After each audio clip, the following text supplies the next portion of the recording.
Aujourd'hui, je vous propose une recette de gâteau au chocolat, sans beurre ni farine, avec seulement 2 ingrédients.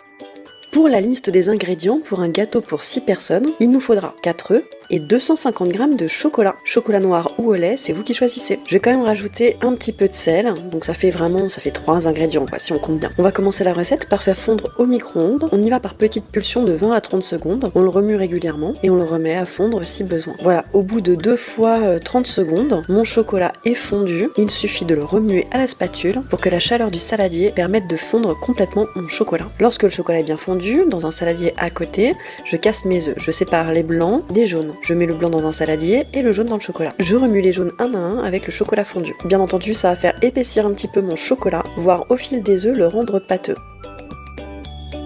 Au bout du 4e, il devient un petit peu plus tendre, mais c'est quand même bien épais. Je vais mettre une bonne pincée de sel dans mes blancs, ça va permettre de bien les monter en neige, et aussi pour sublimer le goût du chocolat. Allez, c'est parti, je prends mon petit batteur et je fouette mes blancs en neige jusqu'à ce qu'ils soient bien fermes. Lorsque c'est le cas, je vais prélever un tiers de mes blancs en neige pour les ajouter à ma préparation au chocolat. Là, j'y vais franchement, j'ai pas peur de les casser. Le but, c'est de détendre le chocolat, qui est déjà bien épais avec les jaunes. J'ajoute le 2e tiers et là, je fais attention à bien incorporer les blancs sans les casser. J'ajoute le 3e tiers de la même manière, en incorporant correctement les blancs au chocolat.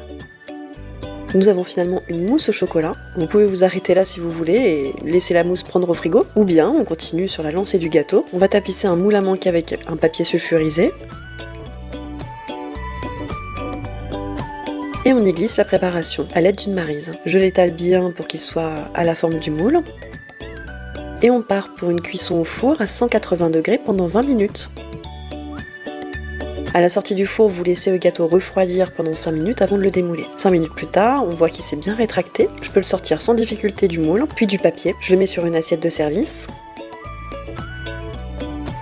Vous pouvez également, comme moi, mais c'est optionnel, rajouter du cacao amer par-dessus pour finir un petit peu la présentation de votre gâteau. On découpe une part et c'est parti pour la dégustation. Le gâteau est dense et mériterait d'être servi avec une petite crème anglaise ou une boule de glace vanille.